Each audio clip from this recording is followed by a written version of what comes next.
எதிரெதிரே நீயும் நானும் எதுவரை இந்த ஊடல் போகும் விழி வழியே என்னுள் காதல் சொல்வதே நடா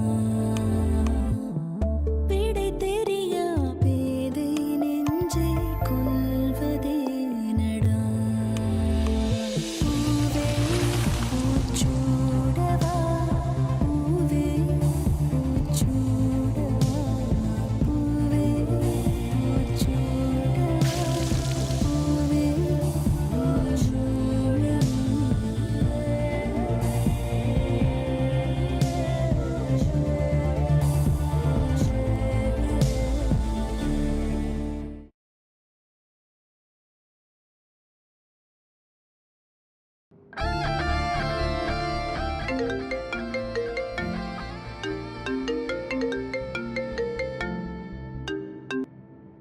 யா ஹலோ யா சொல்லுங்க வந்துட்டீங்களா ஆஃபீஸ்க்கு? Oh okay okay no problem. Just ஒரு 5 மினிட்ஸ் வெயிட் பண்ணுங்க, நான் வந்துட்டே இருக்கேன் ஆஃபீஸ்க்கு. யா ஷோர் 5 மினிட்ஸில் வந்துடுவேன். பாய்.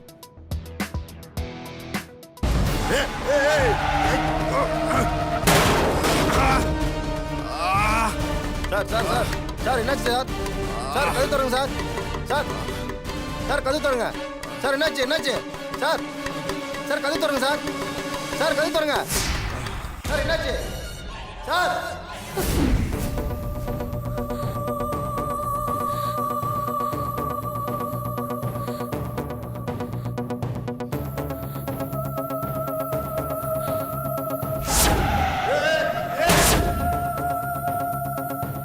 என்னது இது? கனவு ரொம்ப தப்பா வருது.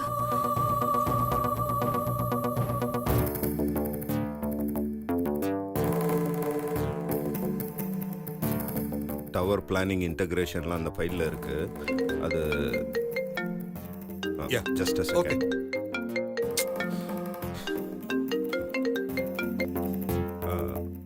ஸோ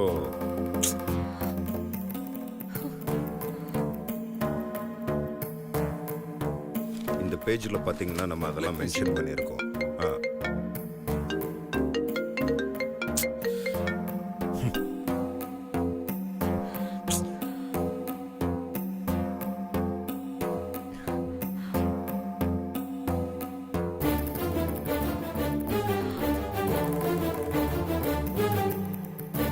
அதுக்கப்புறம்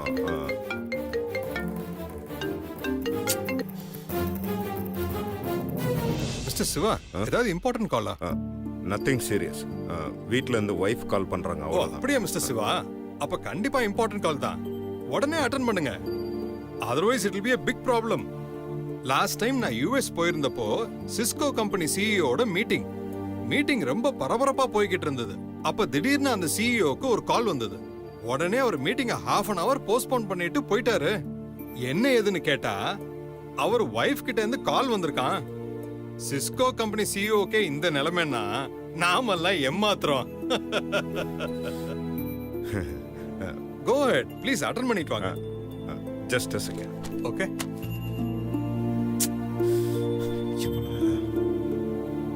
ஏய், எதுக்கு சும்மா இப்படி ஃபோன் பண்ணிட்டே இருக்க? அத்தம் ஃபோனை கட் பண்றல. நான் கட் பண்ணா ஏதாவது மீட்டிங்ல இருப்பேன்னு அர்த்தம். உனக்கு புரியல? அது இல்லைங்க, ஒரு முக்கியமான விஷயம். ஒரு முக்கியமான விஷயமும் இப்ப வேண்டாம். தயவு செஞ்சு நீ போனை வைக்கிறியா?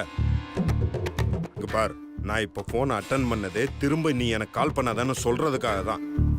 ஒருவேளை எனக்கு ஆக்சிடென்ட் ஆச்சுன்னு உனக்கு இன்ஃபர்மேஷன் வந்தா கூட நீ எனக்கு போன் பண்ணாத. புரியுதா? வை. ஹலோ ஏங்க, ஒரு நிமிஷம் நான் சொல்றது கேளு. Sorry for the inconvenience. It's okay. அதுல நெக்ஸ்ட் பேஜ்ல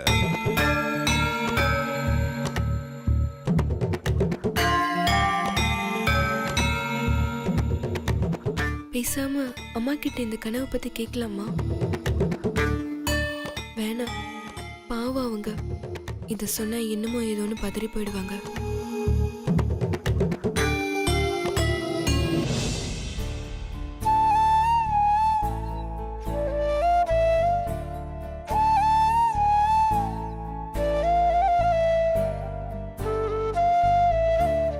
அண்ணி, என்ன நீ காலையில இருந்து உங்களை ஆளே பார்க்க முடியல? என்னாச்சு? காஃபி குடிக்க கூட கீழே வரல? ஒன்னும் இல்ல அண்ணி, லேசா தலைவலிக்கிற மாதிரி இருக்கு. சரி, இருங்க நான் போய் காஃபி போட்டு எடுத்துட்டு வரேன். இல்ல வேண்டாம், நீங்க ஸ்ட்ரெயின் பண்ணிக்கிறீங்க. இதுல என்ன இருக்கு சக்தி? எங்க அண்ணன் ஒய்ஃப்க்கு நான் செய்யறேன். என்னாச்சு சக்தி? ஏதாவது பிரச்சனையா?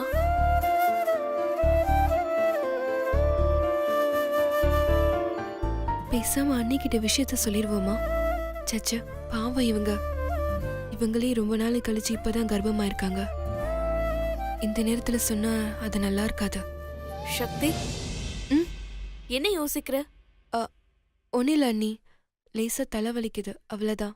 கொஞ்ச நேரத்துல நானே ரிலாக்ஸ் ஆயிடுவேன். Don't worry. இல்ல சக்தி, உனக்கும் சிவானனுக்கும் ஏதாவது சண்டையா? ஐயோ சச்ச, அப்படிலாம் எதுவும் இல்ல. ஏன் அப்படி கேக்குறீங்க? இல்ல சக்தி, என்கிட்ட சொல்றதுக்கு உனக்கு விருப்பம் இல்லாத பிரச்சனைனா கண்டிப்பா அத சிவானன் கூட இருக்கிற பிரச்சனையா தான் இருக்கும். அதனாலதான் கேட்டேன். ஐயோ அண்ணி, அப்படிலாம் எதுவும் இல்ல. நீங்களா மனசுல போட்டு ஏதாவது குழப்பிக்காதீங்க. இல்ல சக்தி, எங்க சுந்தர அண்ணன் கூட கொஞ்சம் அப்படி இப்படி வளைஞ்சு கொடுத்து போவான். ஆனா என் சிவானன் அப்படி இல்ல. அதுக்கு என்ன தோணுதோ அதுதான் செய்யும்.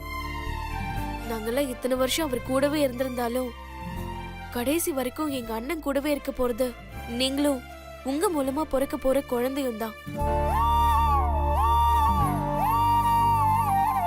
பாவம் அண்ணி எங்க சிவா அண்ணன். எனக்கு விவரம் தெரிஞ்ச நாள்ல இருந்தே எங்களுக்காக தான் எல்லாமே செஞ்சிருக்காரே தவிர நாங்க அவருக்கு எதுவுமே செஞ்சதில்ல. உனக்கும் சிவானனுக்கும் ஏதாவது பிரச்சனைன்னா தயவு செஞ்சு அதை மறந்துரு சக்தி. எங்க சிவான மேல தப்பு இருந்தா கூட நீ கொஞ்சம் அட்ஜஸ்ட் பண்ணி போ சக்தி. சீரியஸா சொல்றேன். சிவான மாதிரி ஒரு கோவக்காரனையும் பார்க்க முடியாது, சிவான மாதிரி ஒரு பாசக்காரனையும் பார்க்க முடியாது. ஐயோ அண்ணி, நீங்க நினைக்கிற மாதிரி எதுவும் இல்ல. அப்படியே அவரு கோவப்பட்டாலும் அது ஒரு பகல் தான் தாங்கும். ராத்திரி ஓஹோ, எப்படியோ எந்த பிரச்சனையும் இல்லாம சந்தோஷமா இருந்தா அதுவே போதும். சரி, கீழே வாங்க போலாம். எவ்வளவு நேரம் தான் இங்கே தனியா இருப்பீங்க? வாங்க போலாம். இந்தாங்க சார்.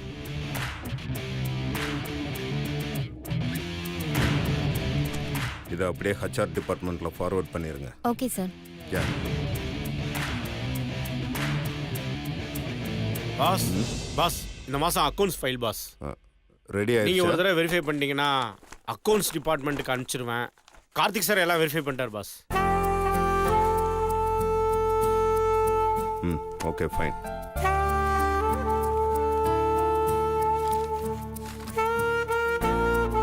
கார்த்திக் எல்லாமே செக் பண்ணிட்டாரா? செக் பண்ணிட்டார் பாஸ். அப்புறம் ரன்பீர் பாஸ், வெண்டார் பேமெண்ட் ஒரு 2-3 பெண்டிங் இருக்கு. அதை கார்த்திக் சார்ட்ட சொல்லி இமிடியேட்டா கிளியர் பண்ண சொல்லு. Okay pass. ரன்பீர், என்ன வழக்கமா வளவலன்னு ஏதாவது பேசிட்டே இருப்ப, இன்னைக்கு ஆள் ரொம்ப டல்லா இருக்க. உடம்பு சரியில்லையா? உடம்பெல்லாம் நல்லா தான் இருக்கு பாஸ், மனசு தான் சரியில்லை. மனசு சரியில்லையா? சாருக்கு அப்படி என்ன பிரச்சனை? அதை விடுங்க பாஸ், சொன்னா நீங்க கோவப்படுவீங்க. யோ, விஷயம் என்னன்னு சொல்லியா? கோவிக்கிறதா சிரிக்கிறதாங்கிறத நான் முடிவு பண்றேன். நீங்க கோச்சுக்கிட்டாலும் பரவாயில்ல பாஸ், நான் சொல்ல வந்ததை சொல்லிடுறேன் பாஸ். கண்டிப்பா சக்தி மேடம் நேத்து நகையை எடுத்திருக்க மாட்டாங்க பாஸ். நீ என்ன பெரிய சிஐடி ஏஜெண்டா? அந்த நகையை அவளை தவிர வேற யாரும் எடுத்திருக்க முடியாது. சரிங்க பாஸ், நான் புத்திசாலி கிடையாது, நீங்க புத்திசாலி தானே. எங்க மேடம் தான் அந்த நகையை எடுத்தாங்கன்னு ஒரு ப்ரூஃப் காட்டுங்க பார்க்கலாம். யோ, அதான் அந்த நகை பாட்ஸ் அவ கபோர்ட்ல தானே இருந்தது. பாஸ், அவங்க கபோர்ட்ல இருந்திருந்தா அது அவங்க தான் எடுத்தாங்கன்னு அர்த்தமா? பின்ன சரி, ஒருவேளை அந்த நகை உங்க பீரோல இருந்திருந்தா நீங்க தான் எடுத்தேன்னு ஒத்துப்பீங்களா? Ranbir, know your limits. தப்பா எடுத்துக்காதீங்க பாஸ், நான் பிராக்டிக்கலா தான் சொன்னேன். பிராக்டிக்கலா? சரி, நானும் பிராக்டிக்கலாவே கேக்குறேன். சக்தி நகை எடுத்து அந்த இடத்துல வைக்கலன்னா எங்க வீட்டுல இருக்கிற யாரோ ஒருத்தங்க தான் எடுத்து அங்க வச்சாங்கன்னு சொல்ல வரியா? இதுக்கு என்கிட்ட பதில் இல்ல பாஸ், ஆனா கண்டிப்பா சக்தி மேடம் எடுத்திருக்க மாட்டாங்க பாஸ். அது எப்படி அவ்வளவு கான்பிடென்ட்டா சொல்ற? பாஸ், நீங்க எப்படி உங்க தம்பிக்காக உங்க வாழ்க்கையை தியாகம் பண்ணீங்களோ அதே மாதிரி தான் சக்தி மேடமும் அவங்க அக்காக்காக அவங்க வாழ்க்கையை தியாகம் பண்ணியிருக்காங்க பாஸ். ஒரு பையன் தன்னோட வாழ்க்கையை தியாகம் பண்றதை விட ஒரு பொண்ணு தன் வாழ்க்கையை தியாகம் பண்றது ரொம்ப பெரிய விஷயம் பாஸ். ஈஸியா யாரும் அப்படி பண்ண மாட்டாங்க. சக்தி மேடம் ஒரு அம்மா ஸ்தானத்துல இருந்து தான் அக்காவுக்கு கல்யாணம் பண்ணி வச்சிருக்காங்க. அப்படியெல்லாம் செஞ்சவங்க இந்த அல்ப நகைக்கு ஆசைப்பட போறாங்க?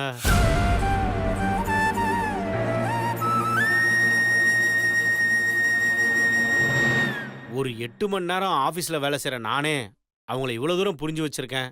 24 மணி நேரமும் அவங்க கூடயே இருக்க நீங்க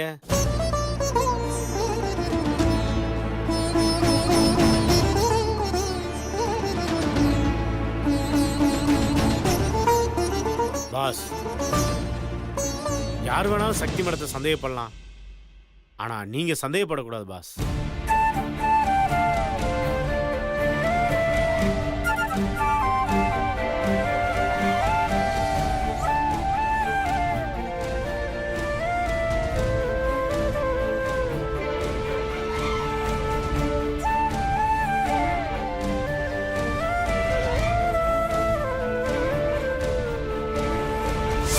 நானும் எங்க அக்கா கல்யாணம் நின்று கூடாதுன்னு உங்களை கல்யாணம் பண்ணிக்கிட்டேன்.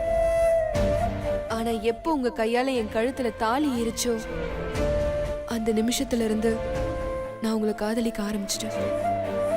இந்த ஜென்மத்துல நீங்க தான் என் புருஷன், நான் தான் உங்க பொண்டாட்டி. இது யாராலையும் மாத்த முடியாது.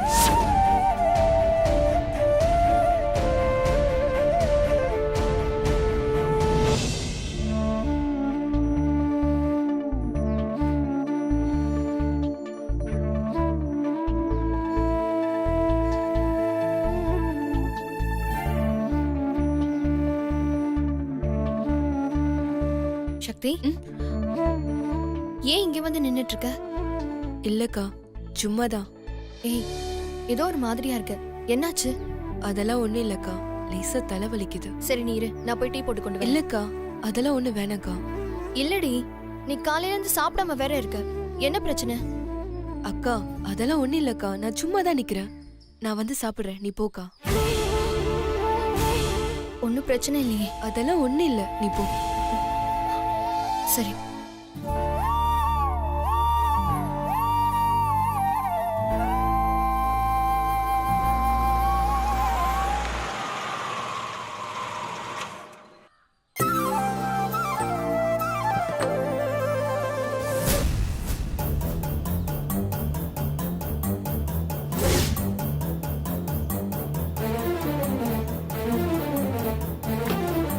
என்ன தலையில அடிபட்டு இருக்கு?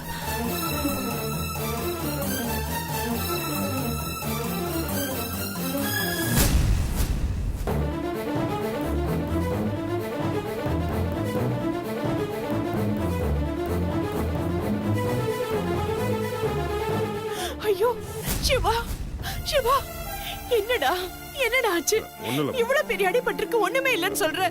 ஒண்ணும் இல்லம்மா, சின்ன அடிதாம்மா. டாக்டர் தான் தேவையில்லாம இதெல்லாம் போட்டு விட்டார். அம்மா, பயப்படுற மாதிரிலாம் எதுவும் இல்லம்மா. இல்ல, எனக்கு ரொம்ப பயமா இருக்கு. இவ்வளவு பெரிய காயத்தோட வந்து நிக்கிற. அம்மா, ஒண்ணும் இல்லம்மா. ஐயோ, இப்படி அடிபட்டிருக்கேடா. அம்மா, நீங்க டென்ஷன் ஆகாதீங்கம்மா, எனக்கு ஒண்ணும் இல்லம்மா. இவ்வளவு பெரிய காயமா இருக்கு. என்னடா ஆச்சு? சின்ன காயம் தான். அண்ணே வா, முதல்ல வந்து உட்காரு. டார்லி, வா, சொன்னா கேளு டார்லி. உட்காரு அண்ணே.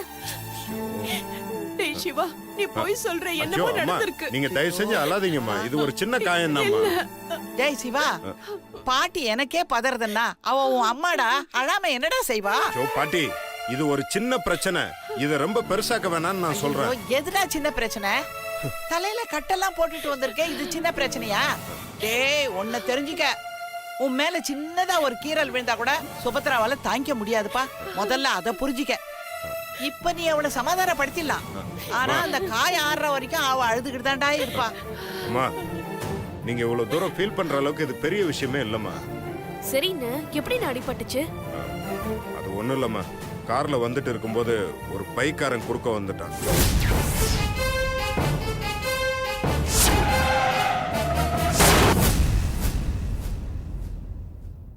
சரி, அவங்கிட்ட இருந்து கொஞ்சம் விலகலான்னு சொல்லி திருப்பின, டக்குன்னு லேம்ப் போஸ்ட்ல காரு டேஷ் ஆயிடுச்சு.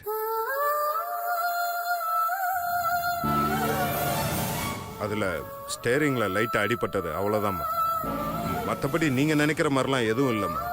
ஸ்கேன் பண்ணி பார்க்கலாமா? இல்ல, அதெல்லாம் எதுவும் தேவையில்லை. இல்ல, சக்தி சொல்ற மாதிரி ஒரு ஸ்கேன் பண்ணி பாக்குறது நல்லது இல்ல. ஏன்னா தலையில அடிபட்டிருக்கு, இப்போ எதுவும் இல்லைனாலும் ஃபியூச்சர்ல எந்த பிரச்சனையும் வந்துடக்கூடாது அதுக்காக தான் சொல்றேன். மீனாட்சி, எந்த ஒரு விஷயத்தையுமே ரொம்ப யோசிச்சு பண்ற வேணாம். இது கூட நான் யோசிக்காம இருப்பேனா? டாக்டர் கிட்ட எல்லாமே கன்சல்ட் பண்ணிட்டேன். அவர் ஸ்கேன்லாம் எதுவும் தேவையில்லைன்னு சொல்லிட்டாரு. தயவு செஞ்சு நீங்க எல்லாருமே இந்த விஷயத்தை கொஞ்சம் ஃப்ரீயா விடுங்க. டேய் சிவா, பார்த்து வரக்கூடாதாடா? பைக் எதிரில வரது கூட தெரியலையா உனக்கு? அப்படி என்னதான் இருக்கு உன் மைண்ட்ல? எப்ப பார்த்தாலும் வீட்டை பத்தியும் பிசினஸ் பத்தியுமே யோசிச்சுட்டு இருப்பியா?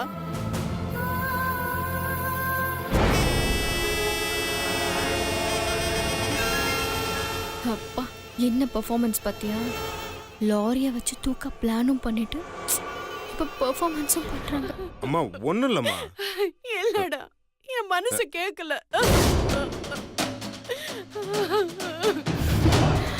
அத சிவாவும் உன் அக்கா மாதிரியே நம்பிட்டு இருக்கு. அம்மா ஒண்ணும் இல்லம்மா.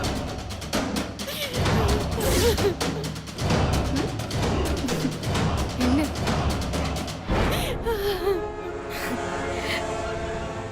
ச்சே, பாவம் இல்ல. நான் அத்தைய சொன்னேன். பாவம் என்னமா கஷ்டப்பட்டு நடிக்கிறாங்க பாரு. அத்தை, இங்கேயே உட்கார்ந்துட்டு இருந்தா ஒரு மாதிரி இருக்கும். மேல போய் படுக்க சொல்லுங்க. சக்தி, மேல கூட்டிட்டு போ. இல்ல, சிவாவை நானே கூட்டிட்டு போறேன்.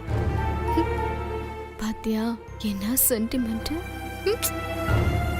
நீங்க சிரமப்படாதீங்கம்மா, நான் போய்க்கிறேன். எனக்கு ஒண்ணும் இல்லம்மா. அண்ணே, நான் வரேனே, வாண்ணே. தாரணி, நீ ஸ்ட்ரெயின் பண்ணிக்காதம்மா. நீ ரெஸ்ட் எடு, நான் பாத்துக்கிறேன். நீ வாப்பா, அம்மா. வாப்பா. அம்மா பரவாயில்லம்மா, நான் போய்க்கிறேன். சரி, பார்த்து போ. போய் ரெஸ்ட் எடு. ம். தாரணி, வா உள்ள போலாம்.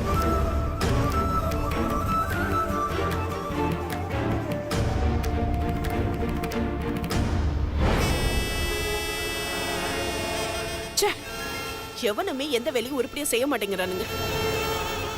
பணத்தை மட்டும் கை நீட்டி வாங்கிட்டு போறானுங்க. ஆனா சொன்ன மாதிரி சொன்ன வேலை மட்டும் நடக்க மாட்டேங்குது. சிவாவை கொன்னு இன்னைக்கே சொத்தெல்லாம் நானே எடுத்துக்கலான்னு பார்த்தேன். ஆனா தப்பிச்சிட்டோம். என்னடி சக்தி, ஆடி போய் நிக்கிற? கொஞ்ச நஞ்ச ஆட்டம் ஆடினா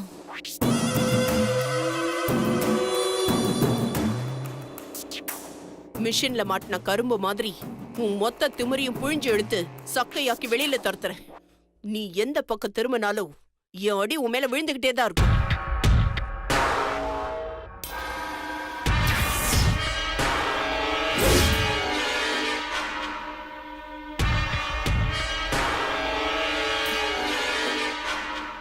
நான் இதுல இருந்து எப்படி தப்பிக்க போறேன்னு தெரியலையே. கடவுளே, என்னையும் என் குடும்பத்தையும் ஏன் இப்படி சோதிக்கிற? இதுக்கு தானா என்ன இப்படி நடிக்கிறான்? நாங்க என்ன பாவம் பண்ணோம்? நல்ல பசங்க, நல்ல மருமகளுங்க, சந்தோஷமா தானே போயிட்டு இருக்கு.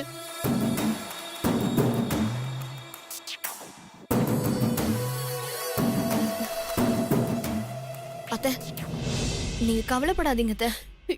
இல்ல மீனாட்சி, என்னால இத தாங்கிக்கவே முடியலம்மா.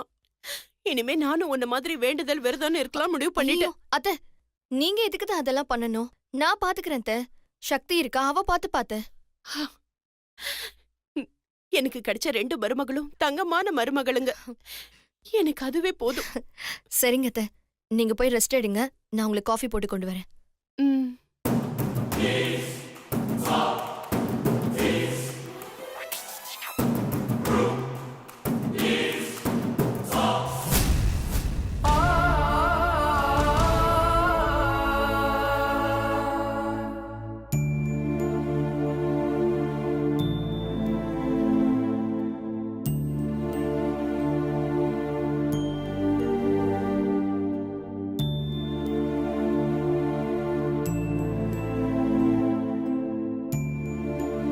பேசாம சுபத்ரா தான் இந்த ஆக்சிடென்ட் பண்ணான்னு இவர்கிட்ட சொல்லிடலாமா?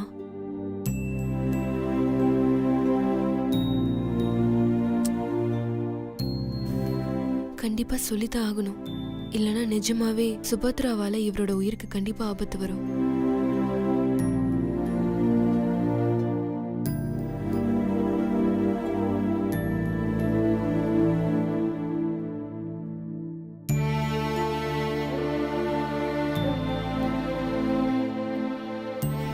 வேண்டாம். இப்போ இதை பத்தி அவர்கிட்ட சொல்றதுக்கான நேரம் இல்லை. ஏற்கனவே பாவம் அடிபட்டு வந்திருக்காரு. இப்போ போய் இதை பத்தி சொன்னா இன்னும் டென்ஷன் ஆகி அவர் உடம்ப கெடுத்துப்பாரு. நார்மல் ஆனதுக்கு அப்புறம் இதை பத்தி எடுத்து சொல்லி புரிய வச்சிடலாம்.